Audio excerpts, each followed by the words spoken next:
Welcome to Nobel Conversations. In this episode, Josh Angrist and Guido Imbens sit down with Isaiah Andrews to discuss and disagree over the role of machine learning in applied econometrics. So, of course, there are a lot of topics where you guys largely agree, but I'd like to turn to one where maybe you have some differences of opinion. So I'd love to hear some of your thoughts about machine learning and the role that it's playing and is going to play in economics.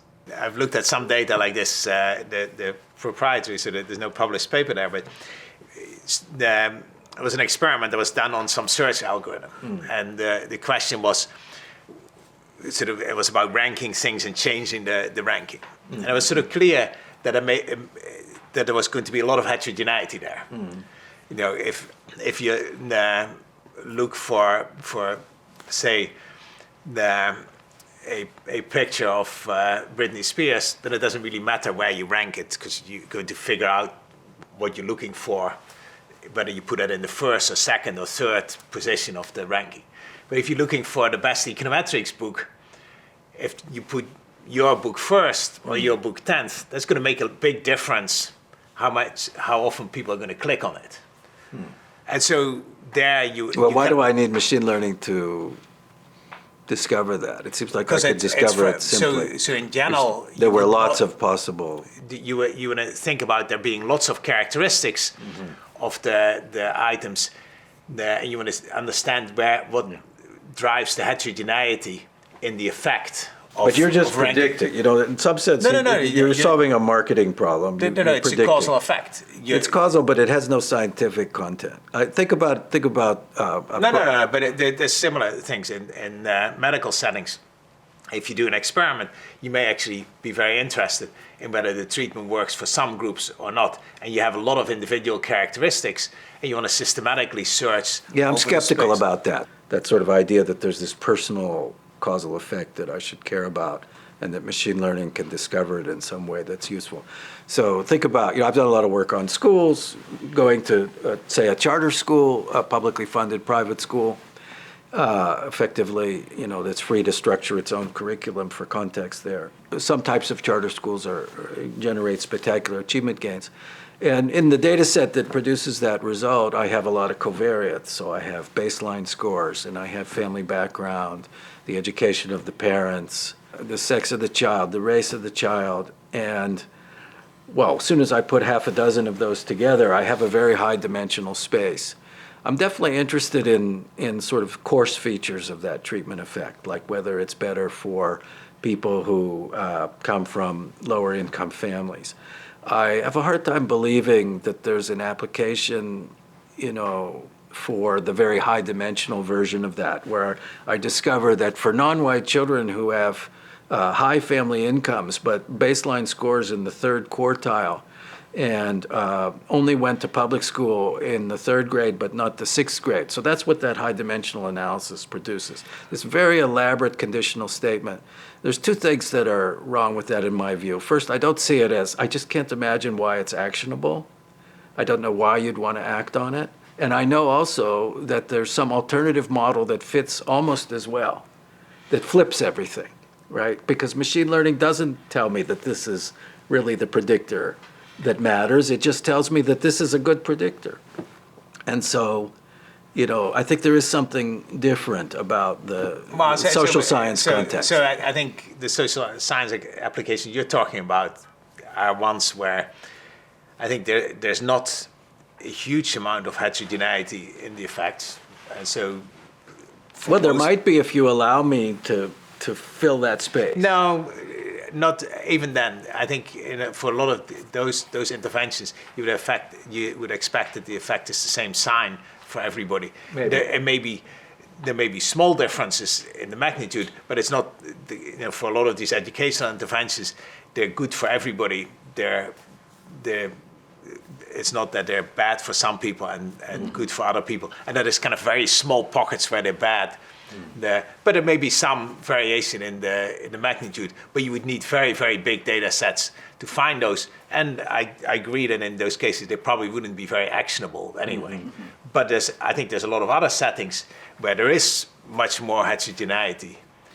Well, I'm open to that possibility, and I think the example you gave of is essentially a marketing example. No, but Right. those have implications for industrial organization. How you actually whether you need to worry about the Well, I need market to see power that. I of need some- to see that paper. Yeah. So the sense I'm getting is that So we still Josh- disagree on some things. Yes, We haven't converged on everything. I'm getting that sense. Actually, we've diverged on this because this We may wasn't have the round cut to off the argue about. Is it getting a little warm here? Yeah. Warmed up. Warmed up is good. The sense I'm getting is, Josh, sort of you're not saying that you're confident that there is no way that there is an Right. application where this stuff is useful. You're saying you are unconvinced by the existing applications to Yeah. date. Fair enough. I'm very confident. Yes. In this case.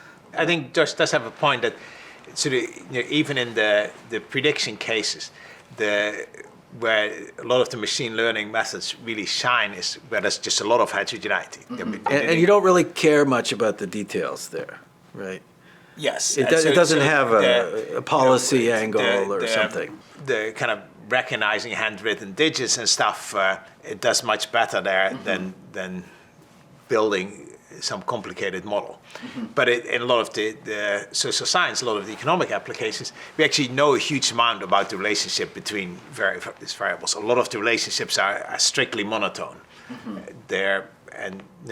Education is going to increase people's earnings irrespective of the demographic, irrespective of the level of education you already have. Until they get to a PhD. Yeah, no, that's true for graduate school. Yeah, but over a reasonable range, it's not going to go down very much. Where in a lot of the settings where these machine learning methods shine, it's there's a lot of non-monotonicities, kind of multimodality in these relationships, and they're going to be very powerful.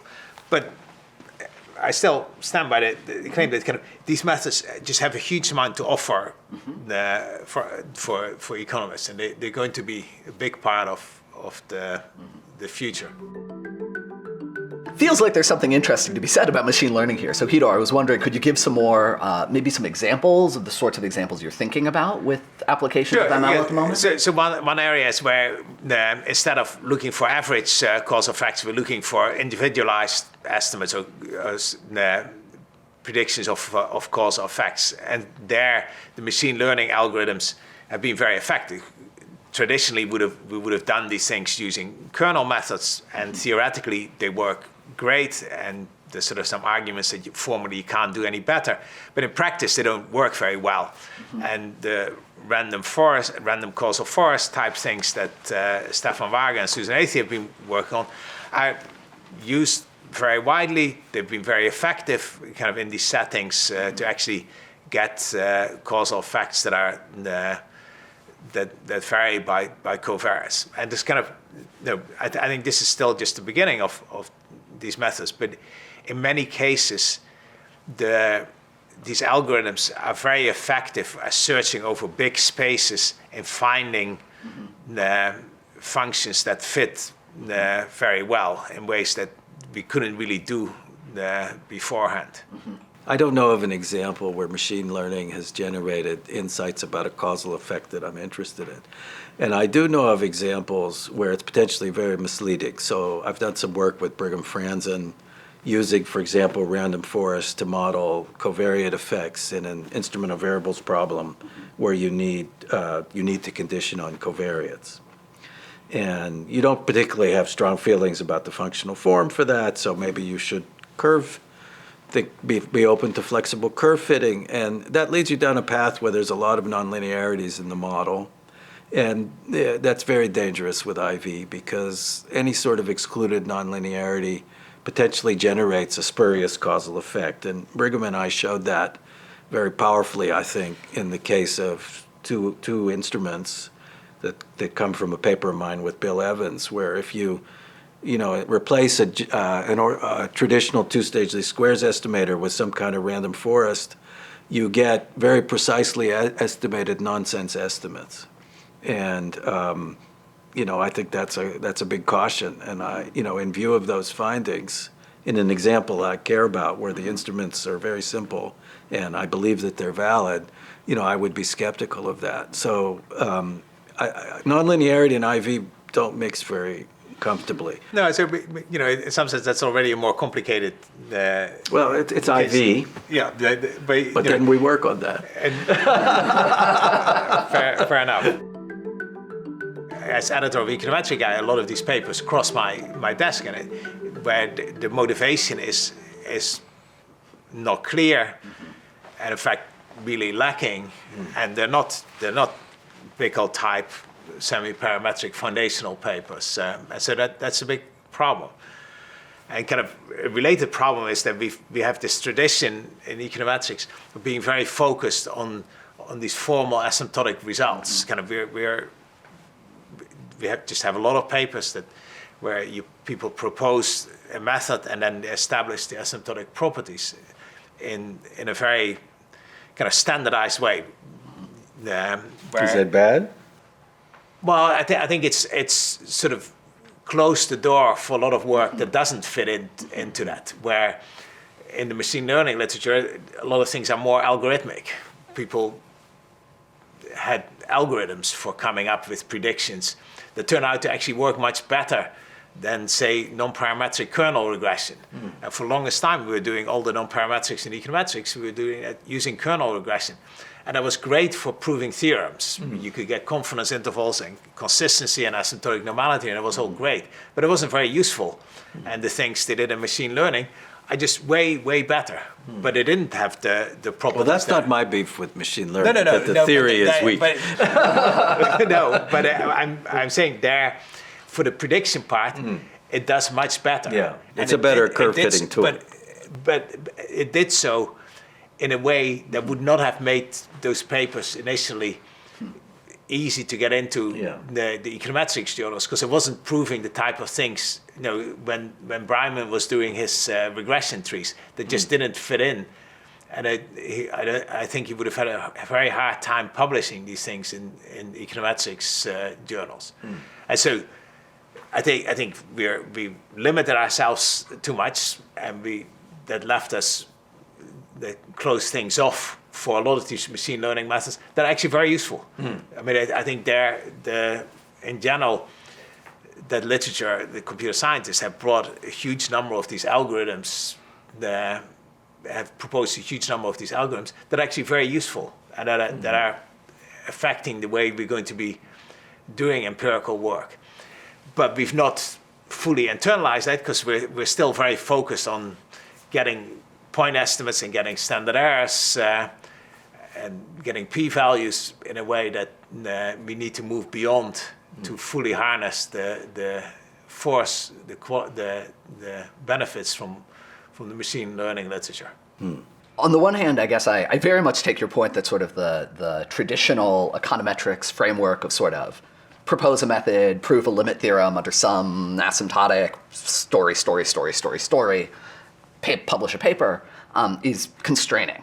And that in some sense, by thinking more broadly about what a methods paper could look like, we may, right, in some sense, certainly the machine learning literature has found a bunch of things which seem to work quite well for a number of problems and are now having substantial influence in economics.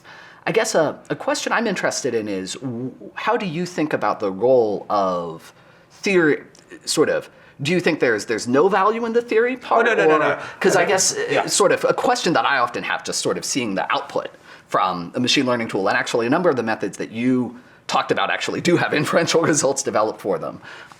Something that I always wonder about is sort of uncertainty quantification and just, I have my prior, I come into the world with my view, I see the result of this thing, how should I update based on it? And in some sense, if I'm in a world where things are normally distributed, I know how to do it, here I don't. And so I'm interested to hear how you think about that. So I don't see this as sort of saying, well, these results are not interesting, but there's going to be a lot of cases where it's going to be incredibly hard to get those results, and we may not be able to get there.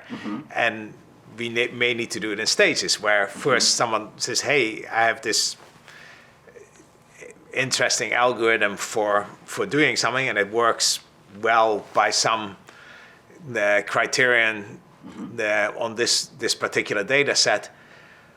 And we should put it out there, and we should maybe someone will figure out a way that you can later actually still do inference under some conditions, and maybe those are not particularly realistic conditions. Then we kind of go further. But I think we've been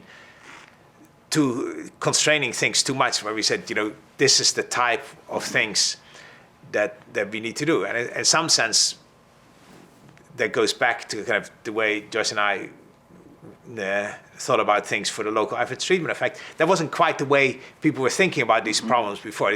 There was a sense that some of the people said, the way you need to do these things is you first say what you're interested in estimating, and then you do the best job you can in estimating that. And what you guys are doing is you guys are doing it backwards. You kind of say, here, I have an estimator, and now I'm going to figure out what it's estimating, and expose you're going to say why you think that's interesting, or maybe why it's not interesting. And that's not okay. You're not allowed to do that way. And I think we should just be a little bit more flexible in thinking about how to look at problems, because I think we've missed some things by not doing that. So you've heard our views, Isaiah, and you've seen that we have some points of disagreement. Why don't you referee this dispute for us? Oh, so nice of you to ask me a small question. So I guess for one, I very much agree with something that Guido said earlier of. So one thing where the case for machine learning seems relatively clear is in settings where we're interested in some version of a non-parametric prediction problem. So I'm interested in estimating a conditional expectation or a conditional probability, and in the past maybe I would have run a kernel regression, or I would have run a series regression, or something along those lines. Sort of, it seems like at this point we have a fairly good sense that in a fairly wide range of applications, machine learning methods seem to do better for estimating conditional mean functions or conditional probabilities or various other non-parametric objects than more traditional non-parametric methods that were studied in econometrics and statistics, especially in high-dimensional settings. So you're thinking of maybe the propensity score or something like that. So exactly. So nuisance functions. Yeah. So things like propensity scores, even objects of more direct interest, like conditional average treatment effects, right, which are the difference of two conditional expectation functions, potentially things like that. Of course, even there, right, the theory for inference, or the theory for sort of how to interpret, how to make large sample statements about some of these things are less well developed, depending on the machine learning estimator used. And so I think there's something that is tricky, is that we can have these methods which seem to work a lot better for some purposes, but which we need to be a bit careful in how we plug them in or how we interpret the resulting statements. But of course, that's a very, very active area right now where people are doing tons of great work. And so I fully expect and hope to see much more going forward there. So one issue with machine learning that always seems a danger is, or that is sometimes a danger and has sometimes led to applications that have made less sense, is when folks start with a method that they're very excited about rather than a question, right? So sort of starting with a question where here's the object I'm interested in, here's the parameter of interest, let me, think about how I would identify that thing, how I would recover that thing if I had a ton of data. Oh, here's a conditional expectation function. Let me plug in a machine learning estimator for that. That seems very, very sensible. Whereas, if I regress quantity on price and say that I used a machine learning method, maybe I'm satisfied that solves the endogeneity problem we're usually worried about there. Maybe I'm not. But again, that's something where the way to address it seems relatively clear, right? It's define your object of interest and think about just bring in the economics, exactly, and kind of think about the endogeneity, but harness the power of the machine learning methods for some of the components. Precisely, exactly. So sort of the question of interest is the same as the question of interest has always been, but we now have better methods for estimating some pieces of this, right? The place that seems harder to forecast is, right, obviously there's a huge amount going on in the machine learning literature, and the limited ways of plugging it in that I've referenced so far are a limited piece of that. And so I think there are all sorts of other interesting questions about where does this interaction go? What else can we learn? And that's something where, I think there's a ton going on, which seems very promising, and I have no idea what the answer is.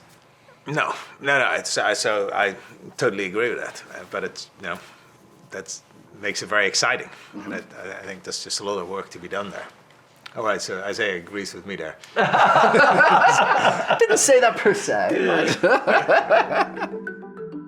If you'd like to watch more Nobel conversations, click here. Or if you'd like to learn more about econometrics, check out Josh's Mastering Econometrics series. If you'd like to learn more about Guido, Josh, and Isaiah, check out the links in the description.